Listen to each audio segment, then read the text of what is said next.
बिस्मिल्लाहिर्रहमानिर्रहीम। हिकमत मौला अली अलैहिस्सलातु वस्सलाम पार्ट 1। मौला अली अलैहिस्सलातु वस्सलाम की हिकमत व दानिश के दो निहायत गहरे और जिंदगी बदल देने वाले लुकात यानी नुक्ते दर्ज झेल है। नंबर 1, इंसान की पहचान उसकी ज़बान में है, यानी इंसान अपनी ज़बान के नीचे छुपा हुआ है। मफ़हूम।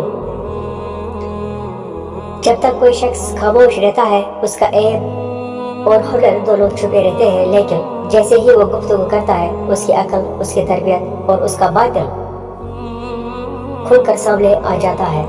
इसलिए मौला अली अलैहिस्सलातु वस्सलाम का फरमान है कि बोलने से पहले तोलो, क्योंकि तुम्हारे अल्फाज तुम्हारी शख्सियत का आईना है। नंबर 2, दुनिया की हकीकत और उससे दिल न लगाओ, यानी दुनिया गुजरगाह यानी रास्ता है, ठहरे की जगह यानी मंजिल नहीं है। मफहूम। इस नुक्ते में जिंदगी का सबसे बड़ा सच छुपा है।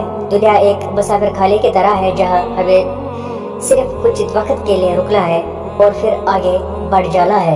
जो शख्स रास्ते को ही अपनी मंजिल समझ लेता है वो खसारे में रहता है। दाना इंसान वो है जो इस दुनिया में रहे तो जरूर, लेकिन दुनिया को अपने दिल में जगह न दे, बल्कि इसे आखिरत की तैयारी का जरिया बनाए। उम्मीद है आज कि ये वीडियो आपके लिए फायदेमंद साबित हुई होगी।